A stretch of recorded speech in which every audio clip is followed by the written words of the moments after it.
Siemka, ja jestem Adachu i witam was w ostatnio obiecanym materiale z One Piece. Nadrobiłem sobie mangę One Piece i fani One Piece, którzy są na moim kanale, myślę, że nie będą do końca zadowoleni ani z formy tego odcinka, ani z treści tego odcinka, ale jeśli jesteście zainteresowani zdaniem totalnego laika, bo nadal uważam się za takiego niedzielnego widza, który nie śledzi w ogóle teorii związanych z tym, co będzie dalej w historii, nie śledzi jakichś YouTube'owych kanałów związanych z One Piece'em. Jeśli chodzi o anime, obejrzałem je praktycznie od początku do końca, ale nie robiłem sobie jakiegoś ponownego oglądania odcinków, a jeśli chodzi o mangę, to w momencie, w którym skończyłem oglądać One Piece, to oryginalne, powiedzmy, to moje skończenie oglądania One Piece, kiedy mieliśmy tę przerwę przed kontynuacją arku Egghead, to ja sobie tam wszedłem do mangi, ale w pewnym momencie porzuciłem tę mangę i ostatnio sobie ją nadrobiłem. Trochę na raty i dzisiaj chciałbym o tym powiedzieć. Dlaczego mówię, że nie do końca wam się spodoba treść i forma? Bo nie chcę wrzucać screenów z mangi, bo nie wiem, jak wygląda sprawa z prawami autorskimi. Jeśli chodzi o mangę, no to wiem, że ona też jest wydawana normalnie na Manga Plus przez Shueisha. Jeśli chodzi o mangę Dragon Ball Super, to ja już od wielu lat jestem ostrożny, bo raz mój kanał prawie spadł przez to, że wrzucałem właśnie kadry z mangi, więc w przypadku One Piece'a nie chcę tego robić. Jeśli ktoś jest zaznajomiony z tą historią, to nie będzie tego potrzebował, żebym mu tutaj wyświetlał na ekranie te rzeczy, o których będę mówił. Także to jeśli chodzi o formę, także to nie będzie żaden strumień myśli, jak to było w przypadku dotychczasowych filmów z One Piece, ale chcę po prostu dać wam taką aktualizację sytuacji. Jeśli chodzi o takie tradycyjne filmy z One Piece, które do tej pory nagrywałem, nie mam zamiaru tego nagrywać, ale w przypadku tych dwóch ostatnich, które nagrywałem, też za bardzo nie miałem zamiaru ich nagrywać, a jednak powstały, bo w pewnym momencie po prostu naszła mnie wena. Więc może będzie też tak samo za jakiś czas, ale biorąc pod uwagę, że tutaj sytuacja jest trochę inna, bo tutaj już naprawdę bardzo mocno wybiegłem do przodu ze znajomością tych informacji, a anime nawet mi się nie chce oglądać, bo dosłownie wszedłem do odcinka, w którym Luffy gada tam sobie z Lokim i ja mówię, po pierwsze, to ja już to wiem. Po drugie, początek tej sagi jest dla mnie przeraźliwie nudny, chociaż to jest zasada, która jest taką, myślę, że trochę cechą charakterystyczną One Piece, że sagi bardzo wolno się rozkręcają. Oda ma swoje powolne tempo, na początku zazwyczaj jest troszeczkę lubieżnie, potem są jakieś rzeczy związane z budowaniem świata, gdzieś w międzyczasie poznajemy jakieś postacie, no i potem często przez flashbacki jest rozbudowana jakaś główna postać, wokół której kręci się saga, albo jedna z głównych postaci i na końcu toczy się jakaś wielka walka. Tutaj powiedziałbym, że jest podobnie. I jedną rzecz chcę wam też powiedzieć na początku, zanim już faktycznie zagłębimy się w te drobne przemyślenia, ale tak jak mówię, nie biczujcie mnie za to, bo ja się na tym One Piece nie znam, ale chcę kilka słów powiedzieć, żeby nie było tak, że zostawiam was totalnie bez niczego. Nie jest tak, że wszystko mi się nie podobało, nie nazwałbym nawet tej sagą słabą, ale sagą, która do mnie nie przemawia w takim sensie, że jakby wiem, co czują ludzie, którzy piszą na przykład, że kiedyś kochali Dragon Balla, ale potem jak widzą to, co się dzieje w Dragon Ballu Super, to nie wiedzą, jak można się tym jarać i że oni stracili w ogóle ten ogień w sobie. Trochę tak mam z One Piece'em. Nie mówię, że dokładnie tak samo, bo często te głosy krytyczne wiążą się z tym, że po prostu gloryfikujemy przeszłość i teraz nie patrzymy w ogóle na to, nie staramy się zrozumieć tych dobrych elementów, które są obecne w nowszych sagach albo w nowszych seriach. W przypadku One Piece'a ja staram się docenić, może to właśnie wynika z mojej niewiedzy, małej wiedzy, pewnie też tak, ale ja jestem po przeczytaniu 1184 rozdziału, to jest rozdział, który kontynuuje w zasadzie na samym początku tego drugiego backstory Brooka, drugiego oczywiście, bo pierwsze oczywiście to jest to, które znamy z Thriller Bark. Wy to najprawdopodobniej zobaczycie po premierze kolejnego rozdziału, więc być może tutaj jakaś informacja ważna mnie ominie. Natomiast nie sądzę, żeby to było coś, co zmieniłoby moje postrzeganie całego arku. Aha, jeszcze jedno. Zanim zaczniemy, chciałbym was serdecznie zaprosić na stronę eneba.com, do której tradycyjnie linki znajdziecie w opisie. Tak się składa, że na kolejne przedłużane weekendy na Enebie, czyli od każdego piątku od godziny 10 do każdego poniedziałku do godziny 12, kod zniżkowy na 7%, tym razem jest to Lucky 7. Ja ostatnio kupiłem sobie gierkę Ball X Speed. Na Steamie była przecena, ale pomyślałem, że na Enebie zerknę i okazało się, że jest tam jeszcze taniej. Także sprawdzajcie ofertę na Enebie poprzez link w opisie. Dzięki za uwagę. Wracamy do odcinka. Na początku kilka rzeczy, o których chciałbym wspomnieć, czyli Bartłomiej Bariera, Bartolomeu, który pije truciznę, którą podarował mu Shanks po to, żeby uratować Luffy'ego. Nie pamiętam, czy to mówiłem, czy tylko sobie o tym pomyślałem, ale postać Shanksa intryguje mnie coraz bardziej. Chyba to się zaczęło właśnie w momencie końcówki sagi Wano, kiedy zobaczyliśmy to haki Shanksa, które dociera aż do kraju Wano i też sytuacja, jak zniszczył flotę dzieciaka, Eustachego dziecka. Ale tutaj właśnie ta sytuacja z Bartłomiejem Barrierą w pewnym sensie ona nic nie daje. Jeśli mielibyśmy powiedzieć, że buduje postać Bartłomieja, który jest lojalny wobec Luffy'ego, to nie jest coś, czego my nie wiedzieliśmy. To nie jest nic nowego w przypadku tej postaci. Jeśli mamy powiedzieć, że to jest scena, która buduje to, że Shanks kieruje się jakimiś tam zasadami, że jest honorowy, okej, to też już wiedzieliśmy. No i na samym końcu flota Bartłomieja zostaje zatopiona i na ten temat nic do tej pory nie wiadomo. Ja wiem, saga jest w trakcie. Prawdopodobnie się dowiemy tego na sam koniec, ale chcę ten film nagrać teraz, bo jest tutaj po raz kolejny sytuacja, w której jakiś statek znanej nam postaci, powiedzmy takiej może w niektórych momentach półtora planowej, że tak powiem w cudzysłowie, pokroju właśnie Law, Kida i teraz Bartłomieja Barriery, jest zatapiany i my z tą informacją zostajemy, powiedzmy, na dalszą część historii. I nic w tym kierunku nie jest ruszone, bo jak walczył Czarnobrody z Gibraltarem, to było tak, że cała ekipa została pokonana, a Beppo holował Gibraltara gdzieś tam dalej. I też nie wiemy, co się z nim dzieje. Eustachy został pokonany przez Shanksa, a Barriera też został teraz pokonany przez Shanksa, w zasadzie przez ludzi Shanksa. Wiem, że tutaj mamy jakby otwarty wątek, który jeszcze pewnie będzie w jakiś sposób rozwijany, a znając Odę, to oni wszyscy przeżyli, no bo jeśli taki Kinemon przeżył, albo Orochi przeżył 20 razy, albo Pell przeżył w Alabaście, to wątpię, żeby takie postacie jak chociażby Trafalgar zostały zabite, albo Bartłomiej Barriera, ale to było dla mnie szum dla samego szumu. Zresztą idąc dalej, mieliśmy wątek Czarnobrodego, Karibu, czyli tego gościa błotnistego, uwięzienia Pudding, uwięzionego Garpa i w zasadzie z tych wszystkich rzeczy chyba najbardziej interesuje mnie uwięziony Garp, bo to jest sytuacja, która bezpośrednio nawiązuje do tej walki Kuzana i Garpa, którą mieliśmy jeszcze przed tą półroczną przerwą w anime, która była dla mnie, ta ostatnia właśnie końcówka walki. To było dla mnie bardzo emocjonujące, w ogóle wejście Garpa na tę wyspę piratów i walka z Kuzanem, backstory też Kuzana z Garpem. Ogólnie Garp jest postacią jedną z moich ulubionych, też ze względu na ten jego wewnętrzny konflikt, który też swoją drogą został lekko tam napoczęty w kontekście God Valley, tego incydentu na God Valley. Mówię tutaj o tej relacji Dragona i Garpa. No ale jeśli już mówimy o samym Elbafie, bo ja rozumiem i to jest notoryczne w przypadku One Piece, że między jednym arkiem a drugim arkiem mamy jakieś takie rzeczy, które dzieją się na świecie. W jaki sposób świat się zmienia. Mamy jakieś nagłówki gazet, które tam Morgan wymyśla. Mamy jakieś ruchy, powiedzmy, na tej szachownicy światowej i dopiero potem zaczynamy jakiś właściwy ark. Ale tutaj mamy kolejny bezsensowny i nudny początek, który jest takimi flakami z olejem, że aż szkoda gadać. Mówię o tych zabawach w Legolandzie. Ten motyw z zamkiem z klocków to jest wręcz definicja takiego poddymiania, żeby poddymić. Robienia szumu tylko po to, żeby coś się działo. To nic absolutnie nie wniosło, bo jeśli mielibyśmy na przykład poznać w ten sposób postać Rodo, czyli tego nawigatora, nie pamiętam, nie, nawigatorką była ta babka w tych nowych piratach. No generalnie ten gościu z tych nowych piratów gigantów, to nie było aż tak istotne, żebyśmy mieli kilka dobrych odcinków budowanych wokół tego, że oni biegają po tym Legolandzie, że walczą z jakimś królikiem, że ci zjedli królika, że ci pokonali jakiegoś innego, że ten biegnie z jednej strony tego Legolandu i niszczy ścianę i okazuje się, że to jest pokój, potem niszczą drugą ścianę.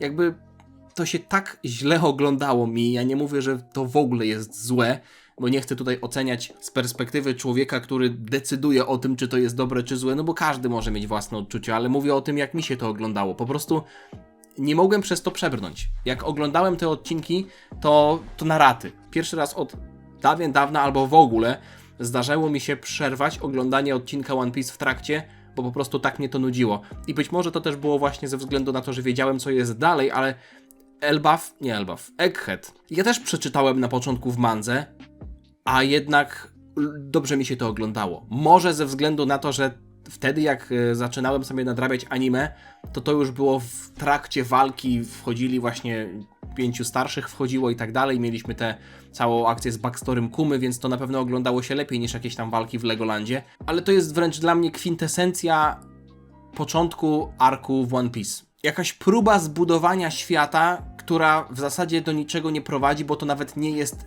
świat Elbafu, który jest budowany, tylko jakieś dziwne hobby tego gościa, które nawet nie jest potem w jakikolwiek sposób wykorzystane, a postać Rodo też spada do roli postaci trzecioplanowej i to w ogóle nie ma sensu, nie ma wydźwięków w fabule. Odnośnie Lokiego, ta postać na pewno mnie zainteresowała ze względu na miejsce, w jakim się znajduje, stan, w jakim się znajduje, że jest związany gdzieś tam na dole w tym najniższym świecie i na jego rozmiar i też wydaje mi się, że na wygląd. Te jego bandaże na oczach, fakt, że jest on jakimś tam, nie pamiętam jak to się konkretnie nazywało, ale on jest jakimś tam starożytnym gigantem, czyli troszeczkę większy niż zwyczajni giganci. I zdziwiła mnie sytuacja, w której Luffy zaoferował Lokiemu dołączenie do jego załogi. Ja gdzieś tam w internecie wcześniej przeczytałem, że coś takiego może się wydarzyć, to jakby sobie sam zaspoilerowałem, ale nie wiedziałem, czy to jest prawda, bo ja sobie tego w ogóle nie wyobrażam i nie wiem, w jaki sposób to miałoby nastąpić. Nawet gdybyśmy mieli założyć, że Luffy nie chce mieć tylko 10 członków załogi, bo pamiętam, że na samym początku serii mówił, że chciałby mieć z 10, no i teraz ich jest 10, ale w sumie nigdy nie powiedział, że, chyba z tego co kojarzę, bo kiedyś pamiętam, że też mi to powiedzieliście, że to miałoby być tylko 10, że może po prostu 10 przynajmniej. No ale jak Loki miałby się zmieścić na statku? No nawet gdyby on był zwykłym gigantem, to by się nie zmieścił, chyba że oni go w jakiś sposób zmniejszą, ale jakby mieli go zmniejszyć, to straciłby swoją wyjątkowość. Ja wiem, że on się nie zgodził, ale mieliśmy sytuację, kiedy Luffy proponował dołączenie do załogi wielu osobom i oni w większości też się na początku nie zgadzali, więc ja tutaj sobie tylko hipotetyzuję, co by było, gdyby Loki dołączył do ekipy, gdyby się w końcu zgodził. Może będzie tak, że się nie zgodzi jednak i że zostaniemy przy tych 10 osobach, które są teraz, ale dla mnie to było trochę dziwne, bo ja rozumiem z jednej strony, że Luffy nie widzi jakby problemów ze złożeniem takiej obietnicy, komu ją składa, w jakich okolicznościach ją składa, co by się z tym związało. Luffy w ogóle jest takim lekko duchem i to jest od zawsze. Ale nawet gdyby on się zgodził, to co wtedy? No miałby za nimi pływać kraulem? No nie wchodziłby chyba na statek, nie? No bo to jest jakby niemożliwe, ale w jaki sposób on by z nimi się transportował, skoro Loki tak naprawdę zjadł diabelski owoc i nie mógłby pływać za nimi? No nie wiem, no może się zastanawiam nad głupotą, ale idziemy dalej. Ostatnio sobie po raz kolejny próbowałem nadrobić odcinki One Piece. Wytrzymałem półtorej odcinka, doszedłem do momentu, w którym oni zaczęli wpływać na tej tęczy na powiedzmy wyższy poziom tego drzewa. Wiecie co, zawsze w One Piece podobało mi się to, że dużo rzeczy było wytłumaczonych, że tam były rzeczy, aż powiedziałbym, nad wyraz logiczne, mimo tego, że świat jest nad wyraz nielogiczny. Czyli chociażby, nie wiem, Luffy, który walczył z Krokodylem. Krokodyl miał moc piasku, a Luffy przyjął formę, można powiedzieć, Water Luffy'ego, czyli skontrował te moce wodą. Albo na przykład to, że Enel miał moce pioruna, błyskawicy i one się w ogóle nie imały Luffy'ego, który jest gumą. To były dla mnie rzeczy tak atrakcyjne i tak fajnie napisane, że mimo tego, że świat jest kompletnie fantastyczny, to obowiązują tam zawsze jakieś prawa logiki. I ja tutaj nie skazuję na pożarcie, powiedzmy, tego elementu paintera, czyli tych jakichś sześcianów, bloczków, które są w stanie odbić światło i zrobić tęczek, po której można pływać, ale to jest dla mnie póki co wzięte z dupy. No w sensie to w ogóle nie jest wytłumaczone. Ja rozumiem, że mamy ten bloczek światła, który odbija, i to musi na przykład być światło w ogóle, nie może być pochmurnego nieba, żeby coś takiego zrobić, ale skąd to się wzięło?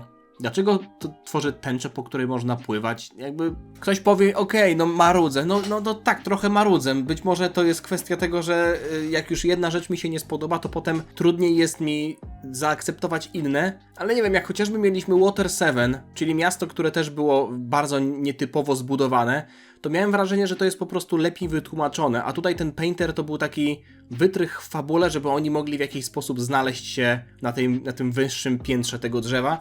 Może to będzie wytłumaczone, ale równie dobrze mogłoby nie być wytłumaczone i wtedy w sensie nie zapowiada się na nic, żeby to miało być wytłumaczone. Jeśli będzie, okej, zwrócę honor, ale jak to pierwszy raz widziałem, to wydawało mi się to trochę na siłę. Ale idę dalej. Do elementu, który wiem, że jest kontrowersyjny w niektórych oczach, czyli ponowne spotkanie Robin i Saula. Nie widziałem jeszcze tego w anime, bo tak jak mówię, przestałem oglądać anime na tym momencie, kiedy wpływali na Elbaf po tej tęczy. Z logicznego punktu widzenia myślę, że to jest do kupienia, że ogień wywołany Buster Callem wtedy na Oharze roztopił lód wokół ciała Saula lud oczywiście od Kuzana pochodzący. To jest dla mnie, myślę, że do kupienia jak najbardziej, bo ma to po prostu sens. To jest właśnie rzecz, która jest wytłumaczona. Tylko pytanie, czy wtedy tamta scena nie traci na swojej mocy? Tak jak na przykład scena chociażby tego Pela. Ma się niby poświęcić, ale jednak się nie poświęca, albo inaczej, jakimś cudem przeżywa. To jest też częste w One Piece. I ten cały wątek tych szkół, bibliotek, tych ksiąg, które tam są, tego całego elementu szkolnictwa, tego, że Saul tam zbudował ten cały kompleks właśnie przechowujący tę wiedzę. Uważam, że jest to potrzebne, żeby o tym powiedzieć, ale mnie osobiście takie elementy nieszczególnie intrygują. Nie zrozumcie mnie źle, to nie jest tak, że ja nie chcę, żeby to było, bo to jest ważne rozbudowanie świata, ale dla mnie ten motyw Saula, który się pojawia na Elbafie po tym wszystkim, po tym całym czasie, okazuje się, że przeżył. Nie wiem, w moich oczach to mogłaby zrobić jakakolwiek inna osoba, niekoniecznie on. Dołączenie go do tej historii póki co w zasadzie w moich oczach sprowadza się tylko do tego, żeby Robin miała ten swój emocjonalny moment, ale to, że Saul zbudował tam ten kompleks, no można byłoby wprowadzić jakąś inną postać, która to zrobiła i zostawić tego Saula i w ten sposób ta jego scena domniemanej śmierci po prostu dalej byłaby tak mocna. Pewnie niektórym to nie przeszkadza i sobie wrócą do tej sceny z O'Harą i będą tak samo płakać, jak płakali. To była bardzo wzruszająca scena, jedna z najbardziej wzruszających, ale jednak to trochę kłuje.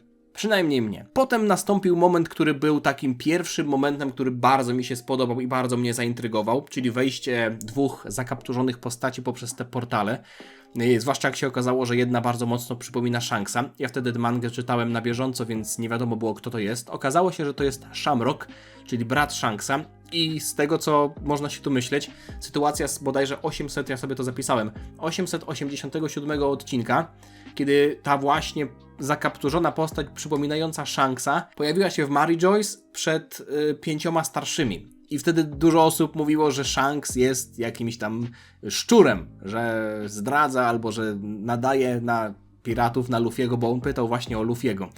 No okazało się, że raczej to nie był Shanks, że to był właśnie Shamrock, a Shanks, jego imię pozostaje nieskalane. Ogólnie ta historia Shanksa, Shamrocka, cały incydent God Valley, do którego jeszcze przejdę, to był też bardzo jasny punkt tej sagi.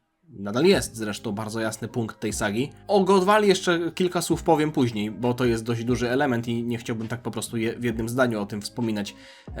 W jednym zdaniu na pewno wspomnę o tym muralu, który pojawił się na końcu jednego rozdziału. Też element, który, powiem wam, zazdroszczę tego jakimś One Piece'owym youtuberom, którzy kręcą jakieś teorie YouTube'owe albo analizują każdy rozdział, rozkładają go na czynniki pierwsze, bo gdyby taka rzecz pojawiła się w Dragon Ballu, to byłby element naprawdę do nagrania przynajmniej kilku filmów.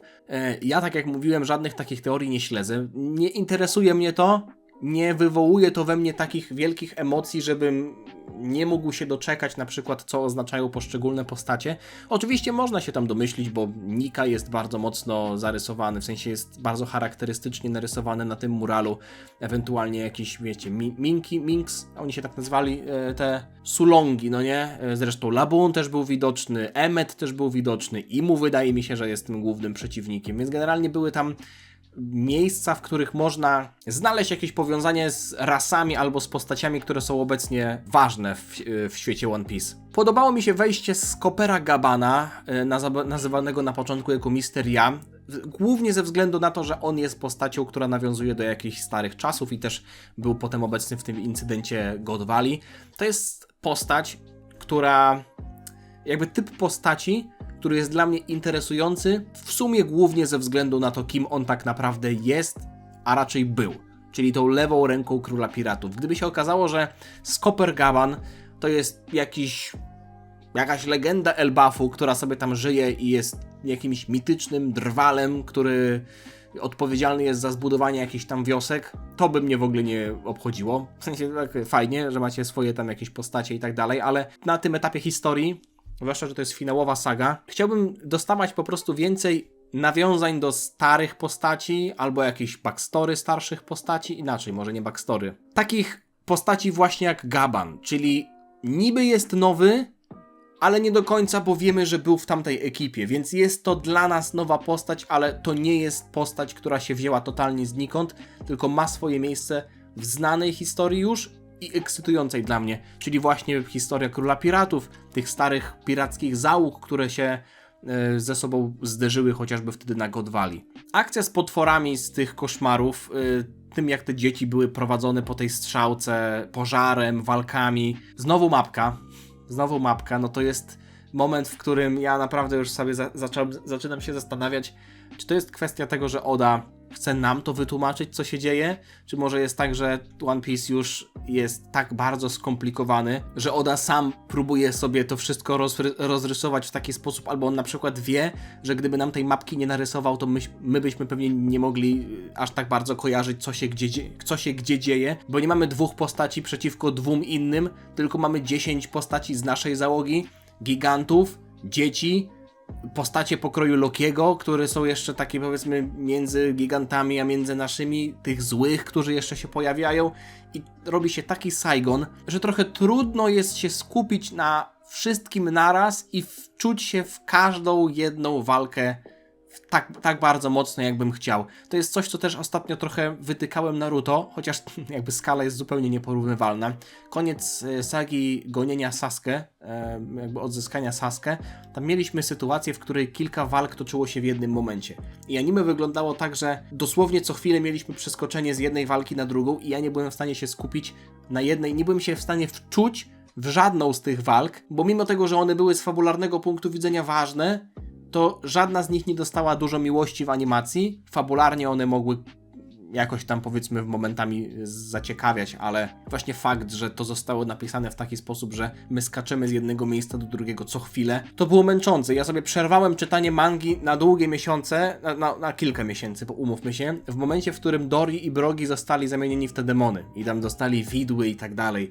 To było dla mnie takie trochę randomowe, trochę takie właśnie randomowe. Nie lubię używać tego słowa, ale to jest dobre słowo określające. Mimo wszystko scena, która nastąpiła tam jakiś czas później, czyli Dori i Brogi, którzy ucinają sobie nawzajem łeb, żeby się oswobodzić, można powiedzieć, ale żeby raczej nie zagrażać swoim pobratymcom, to była scena, która mnie autentycznie ruszyła. Nie, że wzruszyła, ale poruszyła. Powiedziałem, wow, okej, to było zaskakujące. No jak się potem okazało, żyją, nie? Bo zabili się, ale jednak przeżyli, bo zabili się w taki sposób, że uwolnili się z tamtego uścisku demona, także do czego zmierzam? Te walki, one mnie w żaden sposób nie pociągają, bo po prostu już w One Piece było tak dużo takich walk, nie wiem, chociażby w Dressrosie było tak, że każdy tam miał swojego przeciwnika i były walki, które powiedzmy wiązały się z jakimiś emocjami, jak na przykład Frankie z tym, co miał smoczek i pływał w gaciach, pływał po betonie, nie pamiętam jak on się nazywał. On miał świetne backstory, tyle że tutaj to nawet nie jest tak, że my walczymy z postaciami jakimiś koniecznie, Gunko jest postacią, która teraz ma swoje backstory. 2 pozostałych byli drażniący i o nich się w zasadzie wiele nie dowiedzieliśmy, ale tutaj bardzo dużo tych walk po prostu się odbywa z jakimiś bezkształtnymi potworami albo z gigantami, którzy zostali przejęci. Więc wiadomo, że albo część z nich umrze, albo część z nich po prostu zostanie przywrócona do poprzedniego stanu. God Valley to na pewno był bardzo jasny punkt tej sagi, bo chyba najbardziej podobało mi się to, jak został pokazany Dragon. Dragon jako gość pracujący w marynarce, ale mimo wszystko sprzeciwiający się jej ideałom i jej działaniom. Ideałom to jest też w cudzysłowie. Też podobała mi się ta scena, kiedy rozmawiał, będąc Dragon uwięziony w celi, rozmawiał z Garpem i mówił mu, że on się na takie rzeczy nie pisze. Garp oczywiście został w marynarce, ale rzucił mu kluczyk, więc podobało mi się, jakby ja w ogóle zapomniałem, że no jakby to jest logiczne, a że Dragon jest synem Garpa. Mało było tej relacji w ogóle, mam wrażenie, albo ja tak średnio ją pamiętam. Czarnobrody jako syn Sebek, to się czyta? Sebek?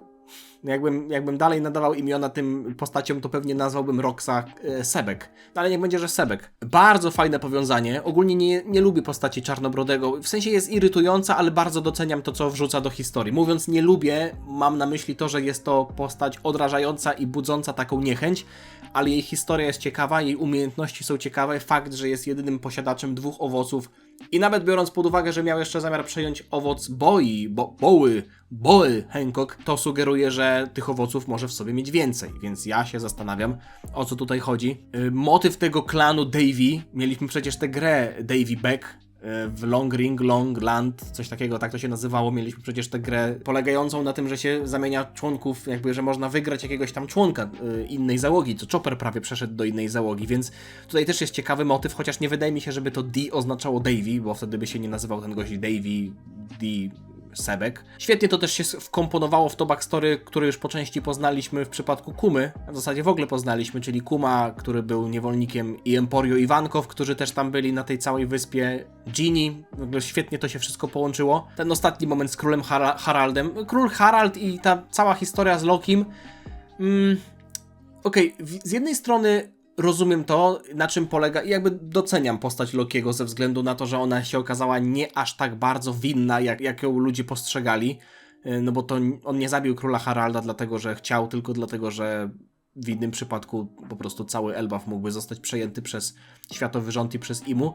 Natomiast dużo w tej historii było Haralda i innych postaci. Loki przez długą część tej historii był albo gdzieś tam na offscreenie, a jak już się pojawił, to w zasadzie zjadł ten owoc, zabił Haralda i mi trudno było się wczuć w tę jego tragedię. Myślę, że anime może to przedstawić nieco lepiej, bo tutaj jest jakby pewnie też kwestia muzyki, głosów aktorów i tak dalej, chociaż backstory Kumy bolało już w mandze. No i potem, moment, na który liczyłem chyba najbardziej, czyli Imu. Imu to jest postać, którą lubiłem od samego początku, bo to było nie dość, że bardzo tajemnicze, rozbudowujące świat, nawiązujące do tego elementu historii, do tego Void Century, do tego wieku pustki, do klanu D, do tej jakby rodziny D, nie wiem jak w zasadzie to nazwać. I mimo tego, że Imu do tej pory był tylko taką sylwetką, to te umiejętności albo cechy związane z jego umiejętnościami to było coś bardzo tajemniczego. Zwłaszcza mi to zaimponowało, jak widzieliśmy, jak Saturn jest zabijany zdalnie. Imu w tamtym momencie wykorzystał fakt, że przez całego One Piece'a mieliśmy budowane szczeble i w marynarce, i w tym światowym rządzie, i cały czas widzieliśmy tych 5 Gorosei, w zasadzie Go to jest 5, więc można powiedzieć Gorosei, którzy byli przepotężni, i jak Saturn się pojawił na Egghead i potem jak reszta się pojawiła, to widzieliśmy, jaką oni mocą dysponują, chociaż mówię, to już też mówiłem w odcinku z tego, co pamiętam moich przemyśleń o anime, że to, że ich się pojawiło 5, to trochę sprawiło, że ich moc została też podzielona, jakby w sensie dla widza została ona podzielona. Jak był sam Saturn, chyba robiło to na mnie większe wrażenie niż jak było 5 naraz, bo każdy dostał jakiś tam moment, ale oni finalnie zostali trochę spacyfikowani. Ale mimo wszystko ta scena, kiedy Saturn umierał, to było pokazanie mocy Imu. I jak Imu się pojawił, mówię, dobra, to jest moment kluczowy dla w ogóle historii One Piece'a. No ale ten jego design mi nie siadł, w ogóle. Jakiś taki po prostu clown, nie? Błazen. Może w anime będzie to wyglądać lepiej, ale ten jego... Wolałem, jak on był tym duszkiem, który sobie chodzi. Tym prześcieradłem czarnym, który sobie chodzi. Mimo tego, że to było wręcz banalne, jak on wtedy wygląda, to nadal był design, który sugerował, że kiedyś zobaczymy prawdziwy wygląd Imu. To jak zobaczyliśmy ten prawdziwy wygląd Imu, nie wiem czego się spodziewałem w sumie, ale jakoś tak to... Stracił on dla mnie aurę. Mimo tego, że władał tym omenem, tymi czarnymi płomieniami, mimo tego, że blokował ciosy Zoro, mimo tego, że walił się ze smokiem Lokim i mimo tego, że miał naprawdę, że ma potężne umiejętności, jest w stanie zamieniać innych w te demony, jest w stanie przejmować czyjeś ciała zdalnie. W zasadzie to najbardziej chyba, bardziej niż postać Imu, interesuje mnie jego owoc. Bo z tego co wiem, to jego owoc jest unikatowy pod tym względem, że nie ma tego typowego powtórzenia, na przykład Gomu Gomu no Mi, no nie? Tutaj jest po prostu Akuma no Mi, czyli owoc diabła. W zasadzie diabelski owoc, można tak powiedzieć. Tak jakby to był ten jeden główny, pierwszy diabelski owoc, od którego być może narodziły się inne diabelskie owoce. I on jest pod tym względem naprawdę bardzo ciekawy. I też ciekawe jest to, że Luffy i Loki są odporni na czary Imu, nie są w stanie być przejęci przez jego czary. Zresztą Chopper też w jakimś stopniu jest tam ważny, bo jest w stanie ratować tych ludzi, jakby wyrywać ich ze stanu tego opętania poprzez jakiś zwykły atak. To nie zostało jeszcze wytłumaczone, natomiast uważam, że to musi zostać wytłumaczone, więc tutaj się nie czepiam tego tak bardzo, jak na przykład tego Paintera, który tworzył tęczę. Ale nadal mam zarzuty wobec tego, że One Piece jest trochę przeludniony. Nie chcę tutaj porównywać tego do, nie wiem, turnieju mocy, ale do Dragon Ball Daima mogę porównać. Że jest kilka postaci, które coś robią, ale reszta jest skazana na bycie, powiedzmy, że drugim tłem. No nie będzie, że tam trzecim, ale jakimś tam totalnym tłem. Na przykład taka Nami, strzeliła w Rodo piorunem, super. Usopp jest bezużytecznym. Jedyne co to albo się boi, albo się sra, że jest na Elbafie i że w końcu spełnił swoje marzenie, ale nic nie robi ogólnie. Zoro i Sanji w zasadzie do tej pory nic nie zrobili. Oprócz tam jakichś pojedynczych ataków. To nie było aż tak ważne dla fabuły. Jinbei przydał się w zasadzie pod tym względem, że ugasił pożar, także rozumiem, że jego umiejętność została wykorzystana, ale to w żaden sposób nie rozwinęło jego postaci. Po prostu jego cecha została wykorzystana, ale to już było coś, co znaliśmy. Frankie, tutaj muszę duży plus dać temu, że Vegapunk zwrócił uwagę na to, że Frankie się napędzał kolą i nie pamiętam jakie to nowe paliwo było, to możecie mi akurat przypomnieć, już nie będę teraz tego sprawdzał, ale Vegapunk zasugerował, że Frankie może się napędzać innym paliwem i on tam faktycznie wkroczył do walki, tyle że z tego co pamiętam to Frankie do tej pory w historii nie zrobił jeszcze aż tak dużo, mimo tego, że ma to nowe paliwo, no ale okej. No i Chopper jest istotny, no bo leczy, ale też nie wiadomo za bardzo jak i w zasadzie Brook. No tutaj zostawiłem go sobie na sam koniec, bo Luffy to wiadomo, że tam zawsze wokół niego się jakoś tam historia będzie kręcić. Sam fakt jego owocu sprawia, że ta historia też mocno zakorzeniona, legenda Nikki w tej świętej księdze Elbafu, to po prostu sprawia, że Luffy musi być postacią gdzieś tam w centrum uwagi, ale Brook i to jego drugie backstory, jeszcze nie wiem, no bo to trwa. Z jednej strony fajnie, że Brook dostał coś więcej, bo do tej pory znaliśmy go już dopiero jako pirata, ale nie wiedzieliśmy nic o jego młodości. Bardziej niż w zasadzie samo backstory Brooka, to interesuje mnie to, co się wydarzy między nim a Gunko, która nie była Gunko. Mogę tak to czytać? Gunko? Ganko? Niech będzie, że Gunko. Turlesa też czytam Turles, a nie Thales, albo jakoś tam inaczej, więc na ten temat się jeszcze wypowiadać nie będę, jakoś szczególnie bardzo. Jeśli miałbym powiedzieć, na co najbardziej czekam w tej sadze, chyba w ogóle na takie duże rzeczy. Na rzeczy pokroju wyjaśnień po prostu odnośnie lora, czyli wola D, owoc Imu, chociaż no zobaczyliśmy tutaj jego w ogóle twarz, więc to też jest bardzo duże popchnięcie historii do przodu, ale coś, co po prostu rozbuduje ten świat i odsłoni nam kawałek tej wielkiej tajemnicy, bo to nadal jest tajemnica, która mnie bardzo mocno intryguje. Jestem ciekaw tego, czym jest One Piece. Nie mówię, że teraz się mamy tego dowiedzieć, ale wiecie, takie walki z jakimiś tam potworami, które się pojawiają z koszmarów dzieci, albo dzieci, które idą do przepaści i tam spadają, ale potem jednak ktoś je ratuje. No, takie po prostu męczenie buły w moich oczach. Tyle, jeśli chodzi o dzisiejszy odcinek. Jeśli za bardzo narzekałem, sorry, taki mam humor.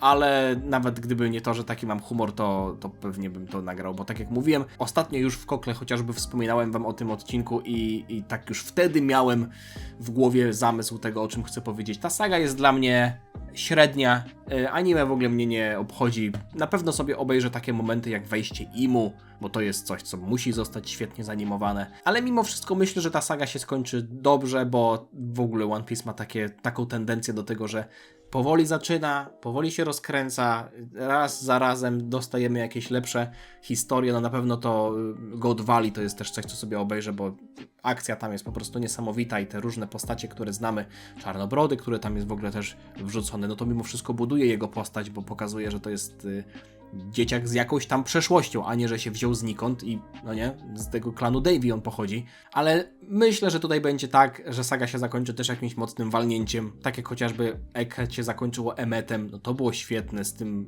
Haki Joy Boya, więc liczę też na takie dymy.